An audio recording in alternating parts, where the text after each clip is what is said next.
في لقطة يا حكم بعض الأحيان مشى صار الله استلام محرز يا سلطان في الهدف، استلام خيالي. مشى يا أخي، مشى عشان الاستلام. اي والله صحيح. اي والله مشى عشان شيء مش طبيعي صراحه. عوايد هو رياض.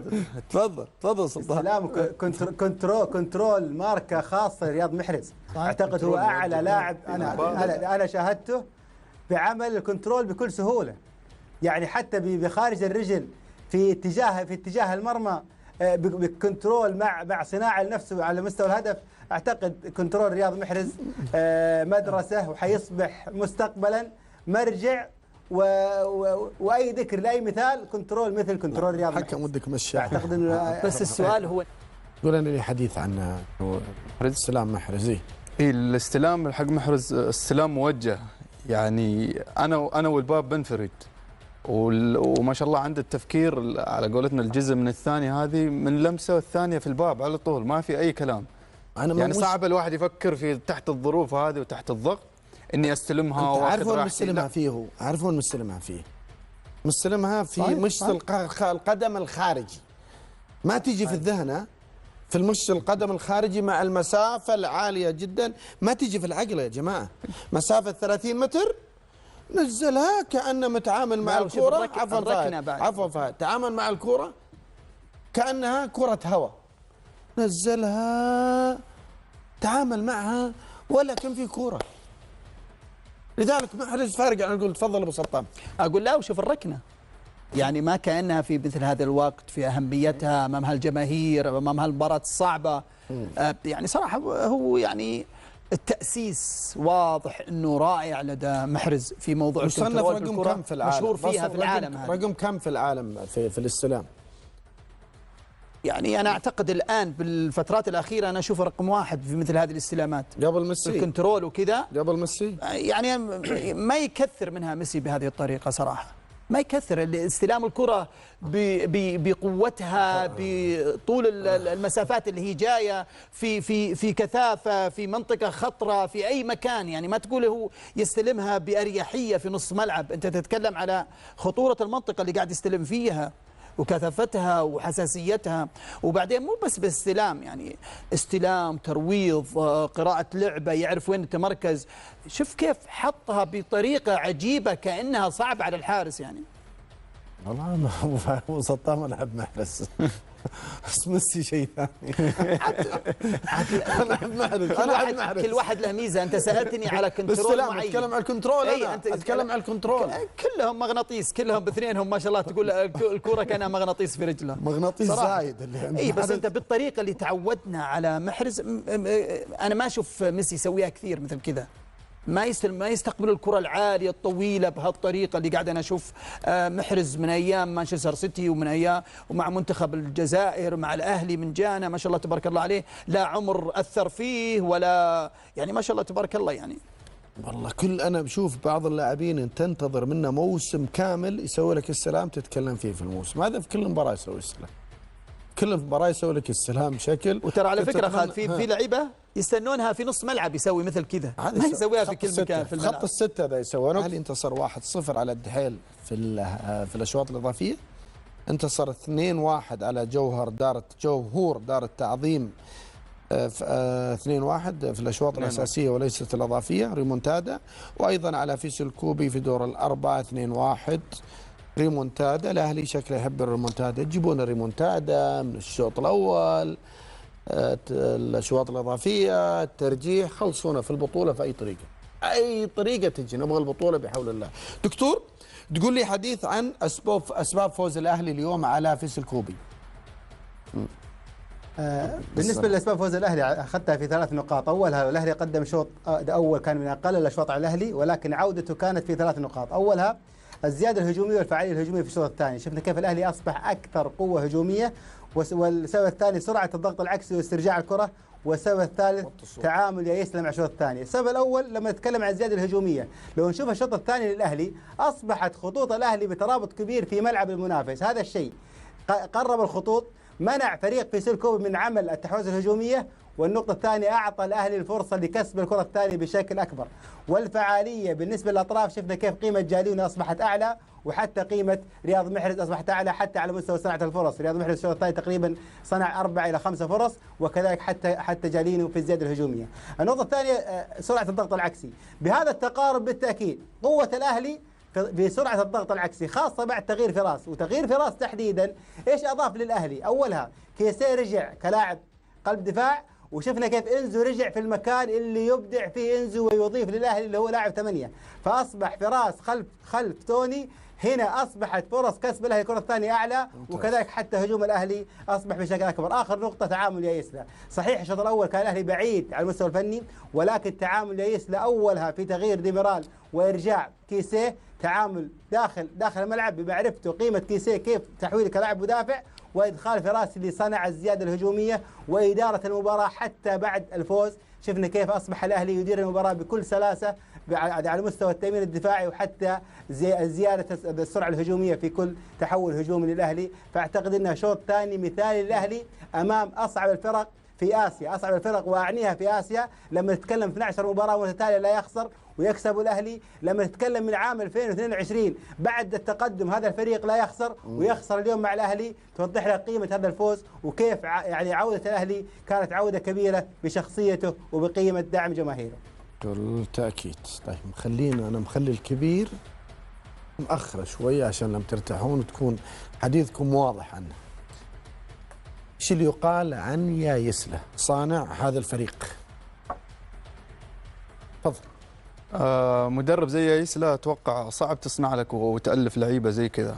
يعني انت تحتاج ادوات، تحتاج لاعبين دوره في الفريق. وش دوره اللي قاعد تحتاج دوره كبير، يعطي اللاعب الثقه في الملعب وبرا الملعب. اتوقع يعني يدعمه. احنا شفنا في تغييرات كثيره، يروح حتى لرياض محرز، يروح حتى لزكريا هوساوي، يضم اللعيبه.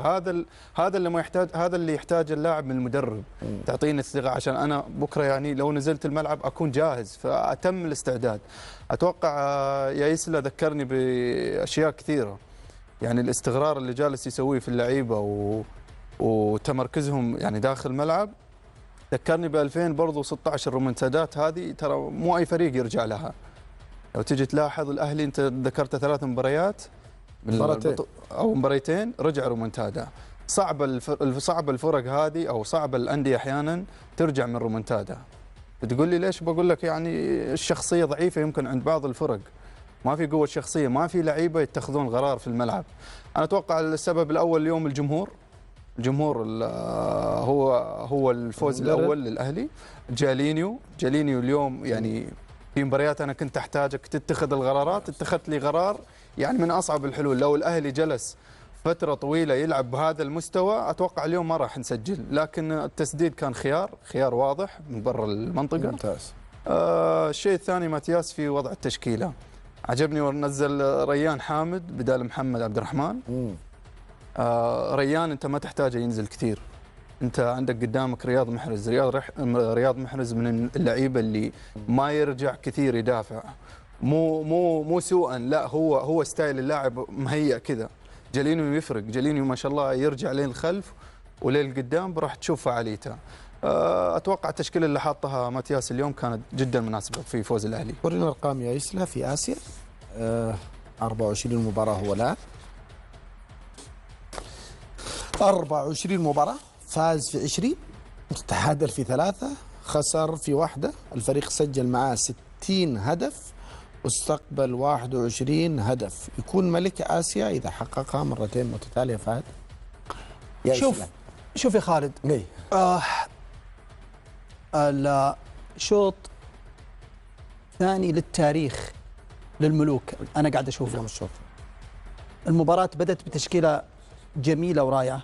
اليوم الفريق الأهلاوي أكثر شيء ما يميزه وأنا اللي يريحني أكثر، لأن الفريق الياباني يعتمد على الأطراف أكثر، كان تألق ريان وزكريا.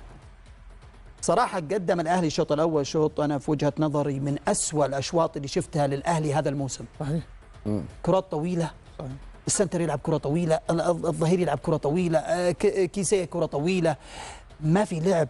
الأهلي لقى ضغط عالي من الفريق المقابل جعله لا يبدأ كرة مثالية من الخلف.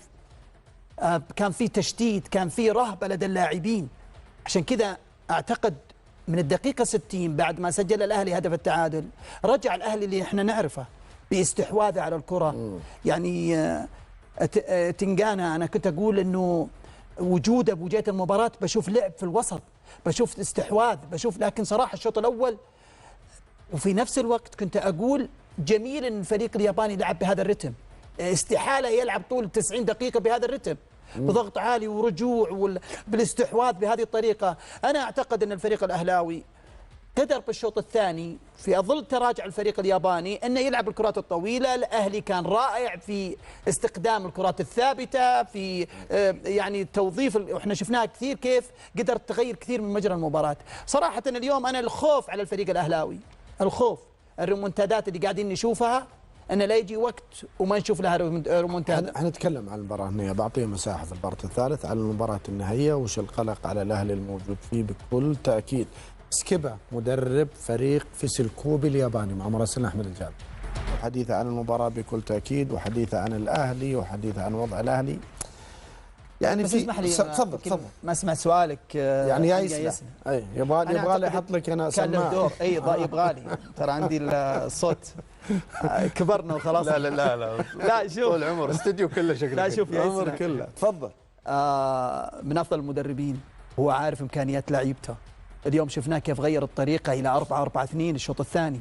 شفناه كيف رجع كيسيه كسنتر ورجع ميلتو كلاعب وسط كانه يلعب يعني، وخلى فراس نزل فراس يلعب 2 رؤوس حربه مع توني. انا اعتقد قراءته للعبه وتصعيبه في موضوع انه ما يعود فريق في سيل الى المباراه. قدر انه بهذا التكتيك انه يعني لا تنسى الفريق يلعب تحت ضغط دوري وضغط استنزاف لياقي وارهاق في ظل كثره هذه المباريات. اعتقد انه قدر يعني يقود المباراه الى بر الامان، وقدر ان نشوف الاهلي في الشوط الثاني هذا الاهلي اللي كنا نعرفه. هذا الفيتو في هاشتاج دورينا غير منصه تكسب. ابو فهد يقول في حالة تحقيق الأهلي ثنائية النخبة هل يصبح وقتها يا يسلم مدرب القارة بلا منافس؟ يستحق يا أبو الوليد. موسمين متتاليين تحقق النخبة ومع فرق منافسة قوية لها تاريخ ولها صولات وجولات في قارة آسيا. يستحق ياسلة. أبو الوليد أنا وجهة نظري ياسلة هو اللي بنى هذا الفريق، ياسلة هو اللي أسس هذا الفريق، ياسلة هو اللي استقطب وتعاقد مع اللاعبين اللي بناهم على أفكاره وأسلوب اللعب اللي يبغى يلعب فيه. يا أبو الوليد اليوم حتى تفكيره خارج الصندوق اليوم مميز، لكن خلنا نعطي لاعبين الأهلي حقهم. يا أبو الوليد اليوم الأهلي الصراعات الثنائية في الواحد ضد واحد كسبوها سواء في حالة دفاعية ولا الهجومية. أبو الوليد اليوم الصراعات الهوائية والأرضية كسبوها لاعبين الأهلي. بهذه الكلمات عبر محللي بيان سبور عن إشادتهم الكبيرة بالمنتخب الجزائري الذي حقق الفوز الثالث على التوالي في دور المجموعات للمرة الثالثة في تاريخه. طبعا المنتخب الجزائري كان المرة الأولى التي حقق فيها 3 انتصارات في دور المجموعات كانت عام 1990 بالجزائر. وقتها حققت الجزائر أول بطولة لها في الأمم الإفريقية. بالنسبة لثاني مرة كانت في القاهرة وكانت أيضا ثاني مرة تحقق فيها الجزائر البطولة. هذا وش يعني أن الجزائر كل من تحقق 3 فوز في دور المجموعات تكون هي بطلة الدورة. الجزائر فازت على منتخب غينيا الاستوائية بعد أن اكتسحتهم أداء ونتيجة، خاصة في الشوط الأول الرائع جدا التي سجلت فيه الجزائر ثلاثية ابتدأها اللاعب بالعيد المدافع الجديد أو المدافع الذي دخل لأول مرة أساسي في المنتخب الجزائري، سجل أول هدفه مع المنتخب في 6 مباراة له.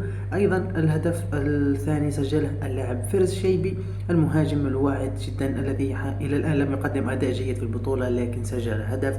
ويختتمها بالهدف الثالث الموهبة الجزائرية إبراهيم مازا الذي سجل ثاني أهداف له مع المنتخب في هذه الدورة. في الشوط الثاني قلصت منتخب غينيا الاستوائية النتيجة، لكن رأينا تغييرات كثيرة من المدرب في خط الدفاع خاصة، وهذا يعني يدل على أن لديه تكتيك آخر في الشوط الثاني الذي يريد فيه الاستحفاظ على النتيجة وتجربة لاعبين. جاءت فرص كثيرة للمنتخب الجزائري في الشوط الثاني للتسجيل لكنهم يعني أضاعوها. أيضا شفنا يعني تألق اللاعب الذي دخل بديل اللي هو قبال، بالإضافة أيضا إلى